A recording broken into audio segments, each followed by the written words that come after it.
This story starts with a photograph, a simple, faded photograph that should have stayed buried in a dusty old box. But it didn't.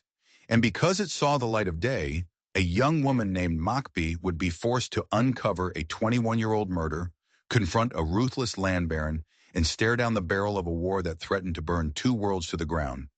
She thought she was just looking for the truth about her father.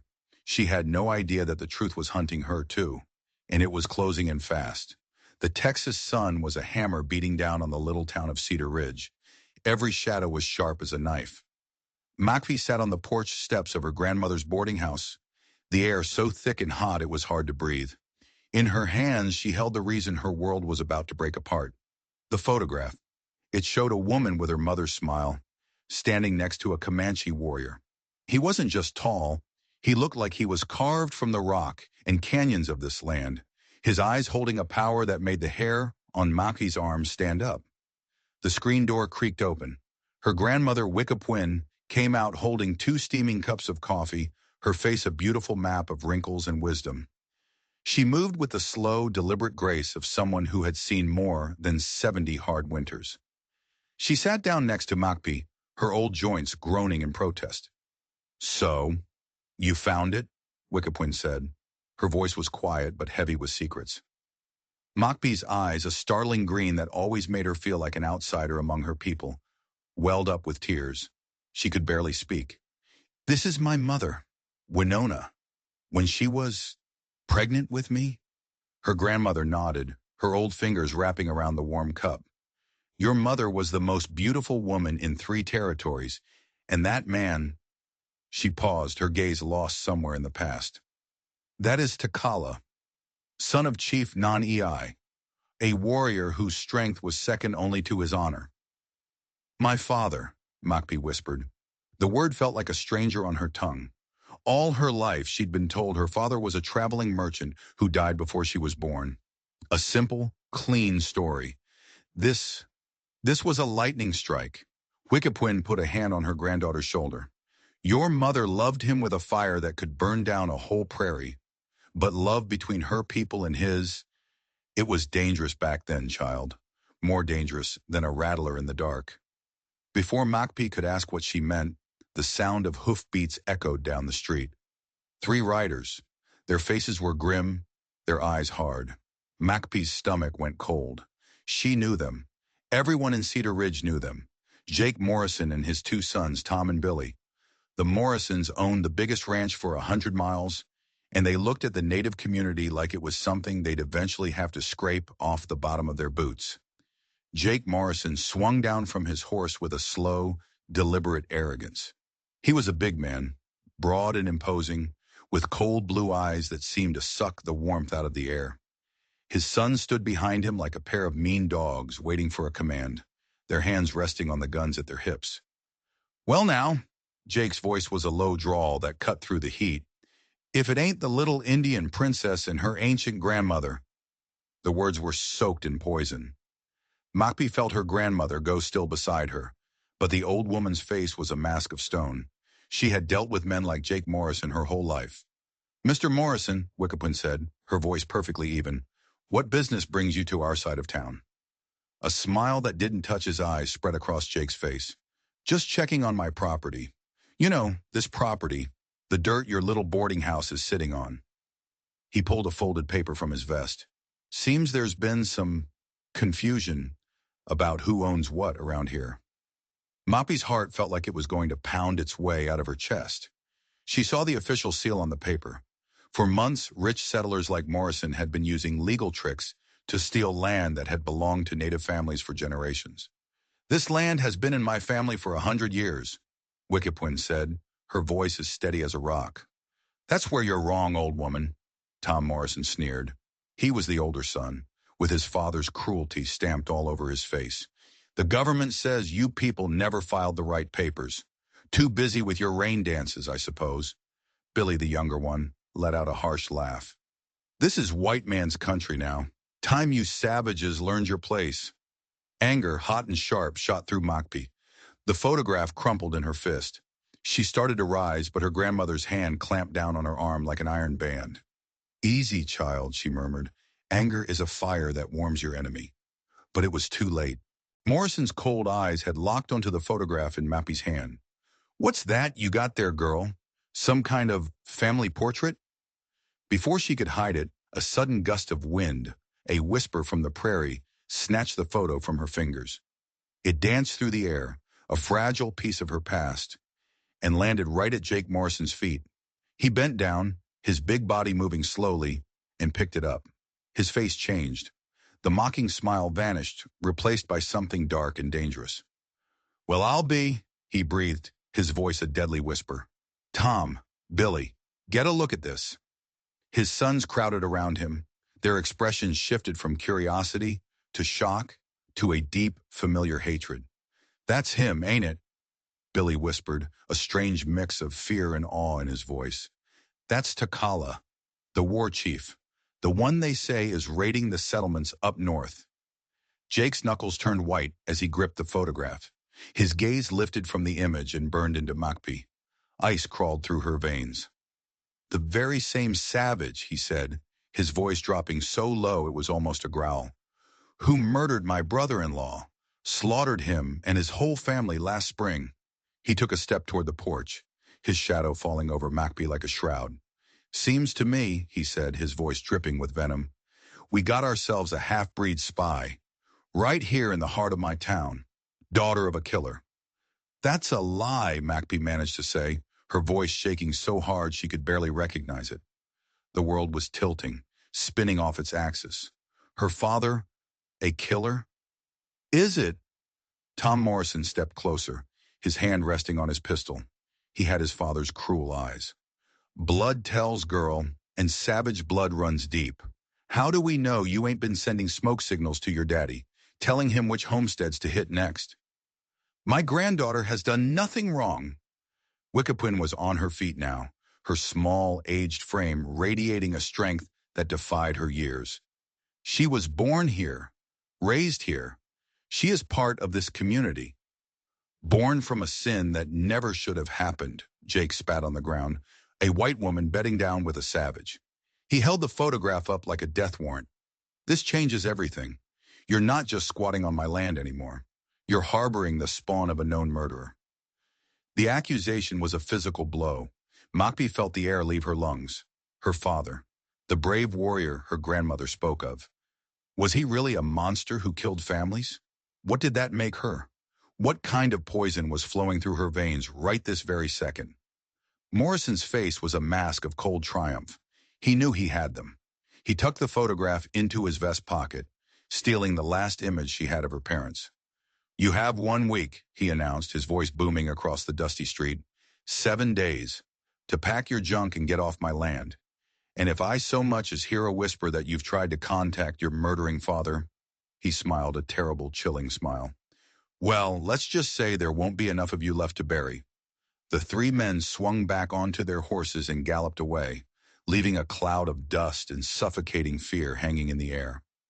Makpi collapsed back onto the steps, her mind a whirlwind of confusion and terror. Grandmother, she whispered, her voice a raw, broken thing. Tell me it isn't true. Tell me my father didn't kill innocent people. Wickapwin's silence was its own terrible answer. When she finally spoke, her voice was filled with a sorrow so deep it seemed to come from the earth itself. War turns good men into killers, child, and even the best men will do terrible things to protect their family, to protect their people.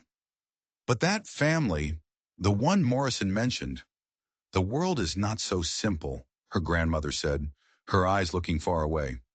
It is not divided into good people and bad people. We all have light and darkness inside us. Your father is a warrior fighting for his people's survival. The soldiers fight for theirs. And sometimes, in that fight, things happen that can never be undone. The cost is always high. Makpi stared at the empty street. 1 week, just 7 days to abandon the only home she had ever known. All because of a photograph, because of a father she'd never met. Later that evening, as the sky bled into shades of orange and purple, Makpi sat in her small attic room. She had found her mother's diary tucked away in the same loose floorboard as the photograph. The pages were filled with a graceful, looping script, a ghost of the woman she never got to know. It was a love story, a story that defied two worlds at war. He came to me like thunder on the horizon, one entry read, fierce and beautiful and impossible to ignore. The townspeople see a savage. When he looks at me, I see a man whose heart beats with the rhythm of the earth itself. Makpi's heart ached. She turned the page, her fingers tracing the faded ink. The baby moves inside me. I know she will be caught between two worlds, belonging fully to neither. I pray she finds the strength to forge her own path, to be proud of all the blood that flows in her veins. I pray she will be a bridge. Footsteps creaked on the stairs. Wickapwin stood in the doorway, holding a small leather pouch and a bundle wrapped in soft deerskin. "If you are truly his daughter," the old woman said, sitting beside Macpi on the bed, "then you cannot run. You have a choice to make, a choice that will decide not just your future, but the future of our people." She placed the leather pouch in Macpi's hands. Inside was a pair of Comanche earrings, the beadwork so intricate they shimmered like captured starlight. These belonged to his mother. He gave them to Winona as a promise. Her grandmother's fingers gently touched the beads. "She wanted you to have them when you were old enough to understand." The deerskin bundle held a traditional Comanche dress, soft and beautiful, with a matching pair of moccasins. "Tomorrow," Wickapwin continued, her voice low and urgent, "you must decide. Are you the frightened girl who lets Jake Morrison chase her from her home? Or are you the woman who embraces the warrior's blood inside you?" "But what if he's right?" Macpi whispered, the beautiful dress feeling impossibly heavy in her lap. "What if my father is a killer?" "Then you must find the truth for yourself," her grandmother replied, her old eyes sharp and clear. "The Comanche are camped in the hills. 2 days' ride north. They follow the buffalo. You want me to go find him? Find Takala?" Wickapwin's eyes held all the wisdom and sorrow of her long life. "I want you to find yourself, granddaughter. The answers you seek are not in this town. They are not in this book. And they are not in the hateful words of men like Jake Morrison. They are out there." She pointed toward the window, toward the dark rolling hills, "waiting for you to be brave enough to claim them." And right there, in that small, quiet room, with her mother's words in her lap and her father's heritage laid out before her, Moppy made her decision. She would not be driven away by fear. But as she looked at her grandmother, she saw something flicker in the old woman's eyes, a shadow of a secret, something deeper and darker than anything she had yet revealed. Wickapwin was telling her to seek the truth, but Moppy had the sudden, chilling feeling that her grandmother hadn't told her the whole story. Not even close. Dawn hadn't even broken when Moppy slipped out of town. She was riding her grandmother's old mare, a steady, reliable horse that knew the hills. The deerskin dress felt strange and new against her skin, and the beaded earrings swung against her neck, little chips of starlight in the pre-dawn gloom. She was riding north, towards a man who might be a hero, or a monster, or both. The land changed around her. The dusty, sparse ground of Cedar Ridge gave way to rolling prairies of tall grass that whispered in the wind. The air smelled of sage and cedar and wild open spaces. It was a smell that felt foreign, but also strangely familiar, like a half-remembered dream. It called to a part of her she never knew existed. By noon, the sun was a relentless furnace in the sky. Her water was running low, and so was her courage. What was she doing? Riding alone into hostile territory, searching for a man accused of murder. A man who didn't even know she existed. Was this bravery, or was it foolishness? Suddenly, her horse tensed, its ears pricked forward. In the distance, a plume of dust rose against the blue sky. It was moving fast, coming right for her. Moppy's heart hammered against her ribs. She counted them. 6 riders, maybe more. They were riding hard, their ponies low to the ground. She knew instantly she couldn't outrun them. Her old mare was no match for war ponies. She had one choice: stand her ground.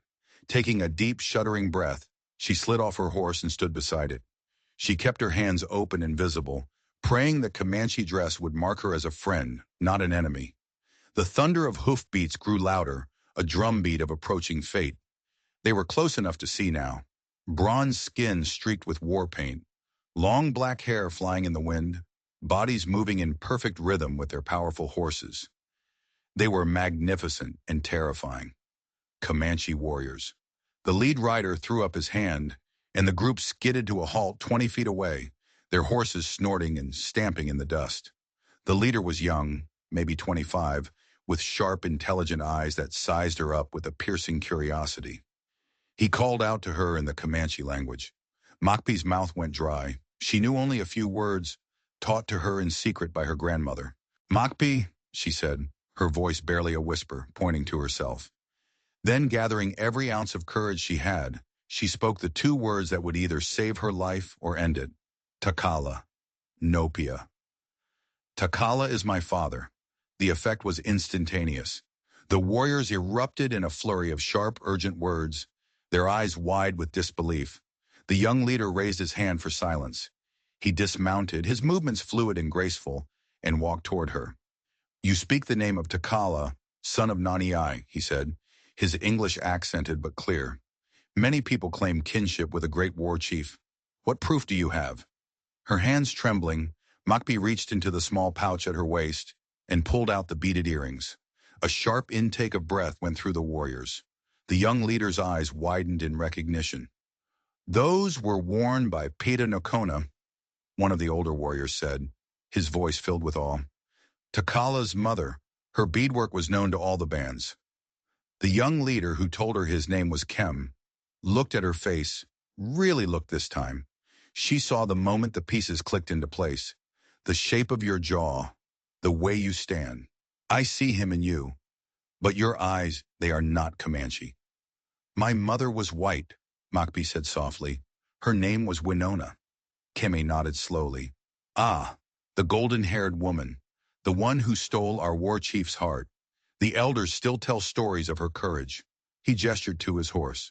Come, Takala is with the main camp. 2 hours ride, but I must warn you.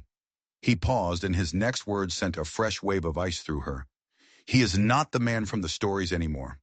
The loss of your mother, it broke something inside of him, something that never healed. Keme's eyes were filled with a strange pity, and he believes his child died with her. He buried the baby himself 21 years ago. He will not believe you are his daughter. He will think you are a ghost or a trick sent by his enemies to drive him mad.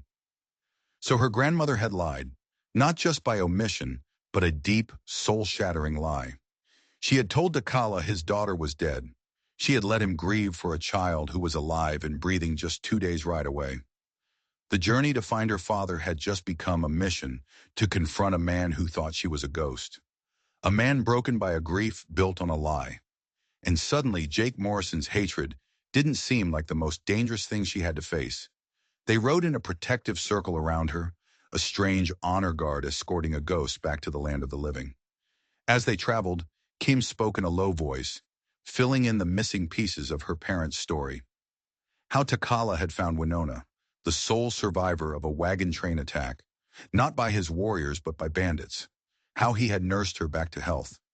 How their love had been a brief, beautiful flame in a world determined to extinguish it. When she died, Kime said, his voice gentle, Takala's heart turned to stone. He blamed the white doctors who couldn't save her. He blamed the soldiers who wouldn't let him be with her at the end. The raids Morrison talks about, they were not for greed or land. They were the screams of a man whose soul had been ripped out. Did he kill innocent families? Mokpe had to ask, dreading the answer. Keme was silent for a long time. War is never clean, little sister. Your father attacks military forts, supply trains. But when a man is blinded by rage and grief, sometimes the line between soldier and settler becomes blurred. He has done things he is not proud of, things that haunt his sleep. As the sun began to dip below the horizon, they crested a ridge. Below them, the Comanche camp was spread across the valley. Dozens of teepees, the smoke from cooking fires rising into the evening air, the sound of children laughing and horses grazing. It was beautiful. It was home, and she was a complete stranger here.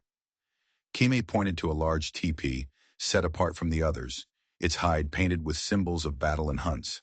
That is where you will find him. As they rode into the camp, a silence fell. People stopped what they were doing and stared. They stared at the white woman in Comanche clothes, at her strange green eyes, at the impossible story written on her face. The weight of their gaze was heavy, a mixture of suspicion and wonder. They stopped near a large central fire. Kim led her toward the painted teepee. "Takala!" he called out, his voice ringing with authority. "You have a visitor. Someone who carries the blood of your blood has come." The flap of the teepee was pushed aside. A man emerged, and the air went out of Makpi's lungs. He was the man from the photograph, but carved by 2 decades of grief and war. Taller, broader, his face a mask of hard lines and sorrow. Scars crisscrossed his arms and chest, and his eyes. They were black holes of pain. He stood frozen, his gaze locked on her face.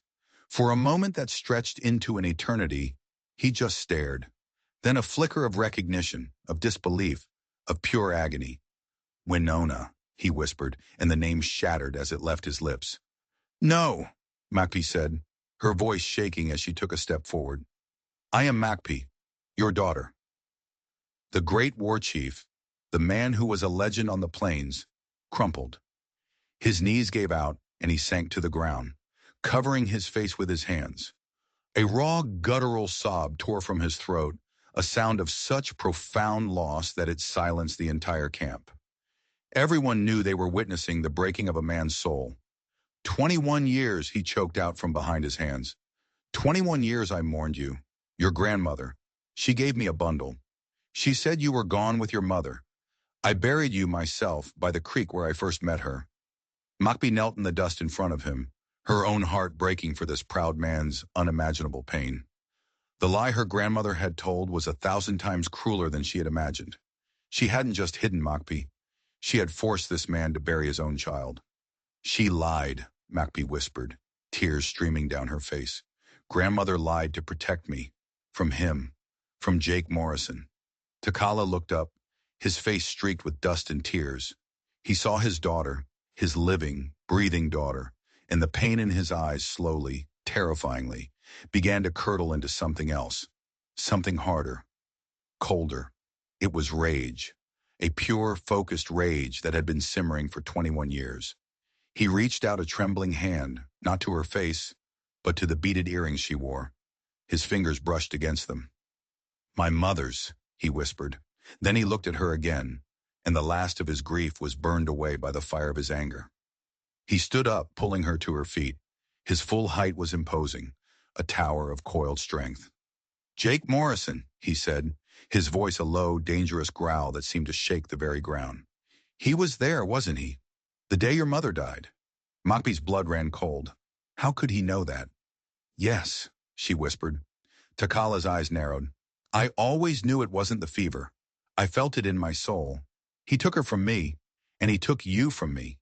He looked past her, at his warriors who were watching in stunned silence. "This is not a matter for grief anymore. This is a matter for blood."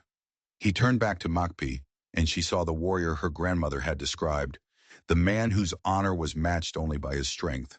But she also saw something else. A man pushed past his breaking point. "You came seeking a father," he said, his voice like flint striking steel. "Instead, you have found a reckoning, and it will begin with the man who murdered your mother." But then he paused, his eyes locking on hers with a sudden, chilling intensity. "But there's something you don't know," he said, his voice dropping to a whisper. "The photograph Morrison took. He didn't just recognize me. He recognized the brand on the horse behind me. It was his brand, his gun-running business. The brother-in-law he claims I killed? He was Morrison's partner, and I didn't kill him." Takala leaned closer, his voice a blade in the twilight. "Morrison did. He killed his own partner to take over the whole operation, and he framed me for the murder. He didn't just steal my wife and daughter. He stole my name, and we are going to take it all back." Inside the teepee, the air was thick with the scent of leather and sage and 21 years of unanswered questions. Takala laid out the full, ugly truth. The raids he led were real, but they were surgical strikes against military supply lines that were arming settlers, encroaching on their last remaining territories. He never targeted families. The family Morrison spoke of, his brother-in-law, was not an innocent homesteader. He was an arms dealer. He and Morrison were partners, selling repeating rifles to renegade tribes, fanning the flames of conflict, and then using the chaos to justify seizing more land. The brother-in-law got greedy, Takala said, his voice a low rumble. He wanted a bigger cut, so Morrison killed him, made it look like a Comanche raid, and took everything. He pinned the murder on me because I was already a ghost story the settlers told their children. It was easy, convenient. So he wants revenge on you, Mokbe said, the pieces falling into place with sickening clarity, and he wants grandmother's land. The land is the key, Takala said, his jaw tight. That boarding house sits on top of the only reliable spring in the whole valley. With that water, he can control every ranch in the territory. He's not just a rancher. He's building an empire on lies and blood. His eyes, which had been filled with a storm of grief and rage, now held a cold, sharp focus. The grieving father was gone. The war chief was back. He will use you, Takala said, his gaze intense. He'll tell the town you've joined me, that you're leading a war party to slaughter them all. He will turn your home into a bloodbath and make himself the hero who saved it. Then what do we do? Mokbe asked, her voice small in the face of his terrible certainty. Takala studied her, and for the first time, a flicker of something other than pain crossed his face. It was pride. You are her daughter, he said softly. You have her fire. He stood and walked to the entrance of the teepee, looking out at the camp, at the warriors who were already preparing their weapons, their faces grim. We will not give him the war he wants, Takala declared. We will give him the truth, and we will serve it to him on the tip of a blade. The plan was terrifying in its simplicity. Mokbe would ride back to Cedar Ridge, but she would not go alone. Tomorrow, Takala said, his voice ringing with newfound purpose. You will ride back as the daughter of two peoples. You will carry a message that will either bring a lasting peace or unleash a war that will leave nothing but ashes. As night fell, Mokbe sat by her father's fire. He told her stories of her mother's bravery, of her laughter, of the way she could calm even the wildest horse with a gentle touch. For the first time in her life, she didn't feel like half of two different things. She felt whole, a daughter of a proud warrior and a courageous pioneer woman. Tomorrow she would ride into the heart of the storm, but tonight, under a blanket of stars so bright they seemed to scrape the sky, she was finally home. She looked at her father, at the fierce love and determination in his eyes, and she knew she was not just her mother's daughter, she was his too. And Jake Morrison was about to find out what that meant. The morning mist was still clinging to the ground when Mokbe rode back into Cedar Ridge. The town was quiet, but it was the tense, coiled silence before a strike. She rode down the main street, her back straight, the traditional dress a banner of defiance. The beaded earrings, her grandmother's gift, glinted in the morning sun. She was the bait, and she knew the wolves were waiting. Hidden in the hills that circled the town, Takala and 50 of his best warriors were watching, silent as ghosts, ready to descend if Morrison's trap was sprung. Shopkeepers froze, their brooms still in their hands.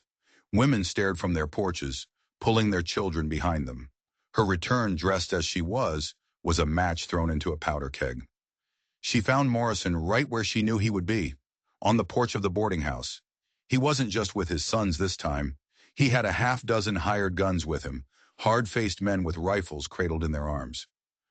Well, look what the cat dragged in, Morrison boomed, his voice oozing false confidence. Come back to watch the show, girl? I hope you said your goodbyes.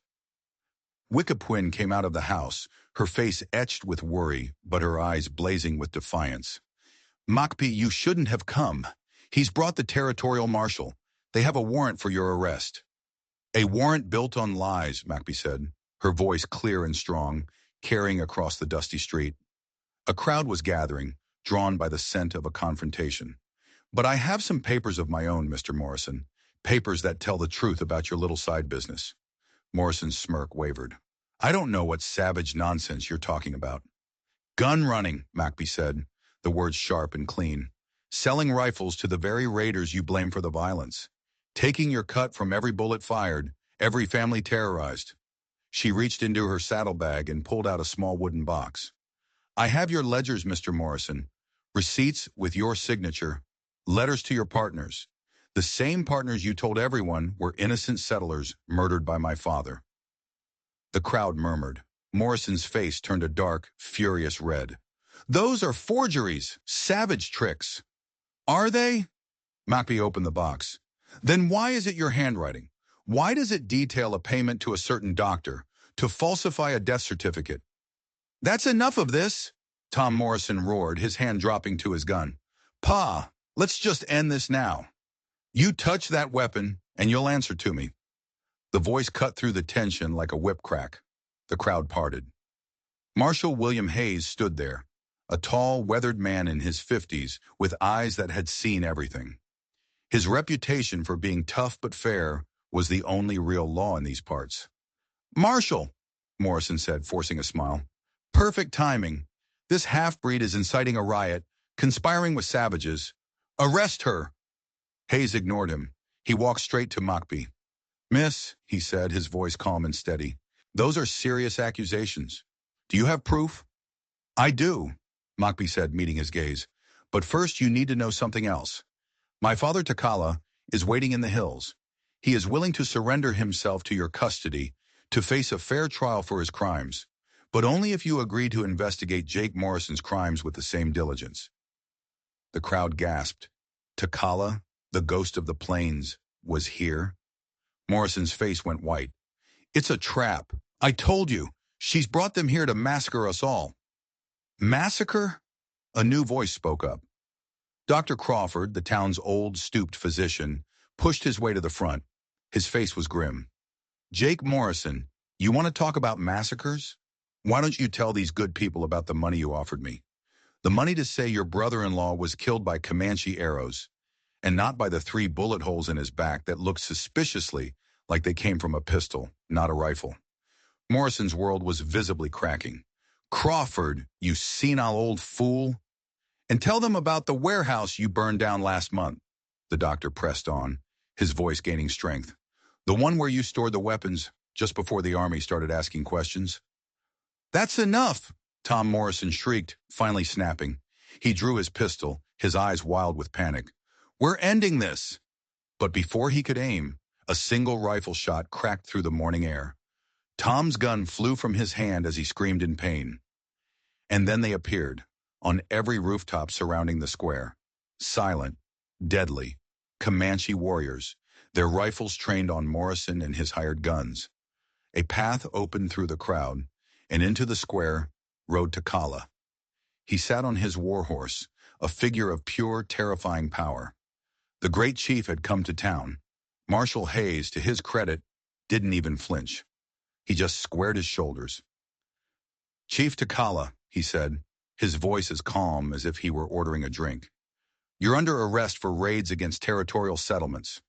Takala swung down from his horse with the grace of a panther. I am here to face justice, Marshal, but I will not be judged by the lies of a man who profits from the blood of both our peoples.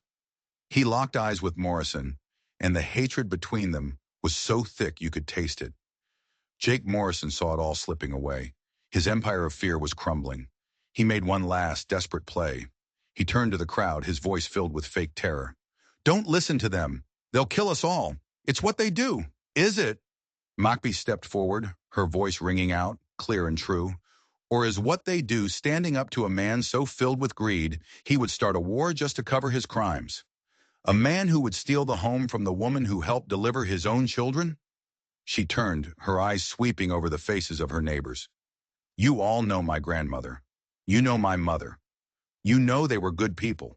Are you going to let this man's poison destroy everything this town is supposed to stand for? The mood of the crowd was changing. Fear was turning to anger, and that anger was turning on Morrison.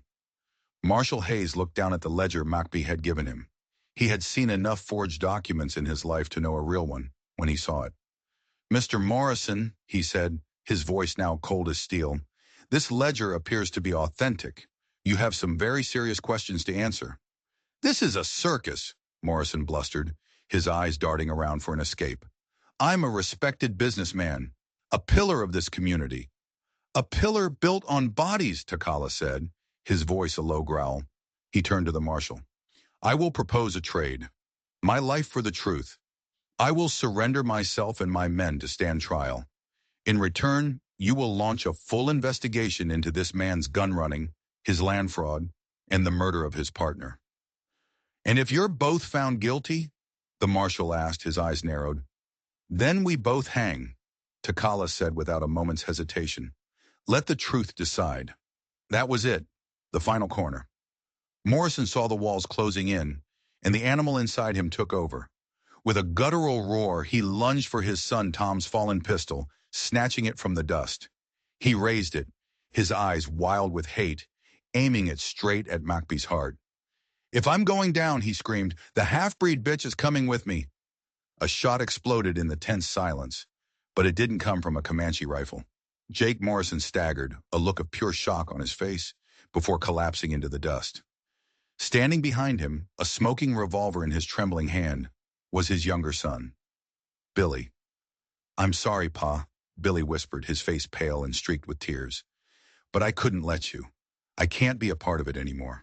I saw what you did. I saw you kill her mother. The silence that followed was absolute. The entire town stood frozen, witnesses to a final tragic act of justice. Marshal Hayes was the first to move. He walked over to the shaking young man. Billy Morrison, he said, his voice surprisingly gentle, you'll need to come with me. We have a lot to talk about. He then turned to Takala. Chief, you have my word. A fair trial. He glanced down at the ledgers. From the looks of this, I suspect you were a man defending his people, not attacking innocent ones. And the land? Wickapoint asked, her voice strong. The marshal nodded. The original deeds were filed correctly. The records were lost in a fire at the land office last year. A fire I now have a pretty good idea who started. Your land is safe. The crisis was over. The hired guns had dropped their weapons.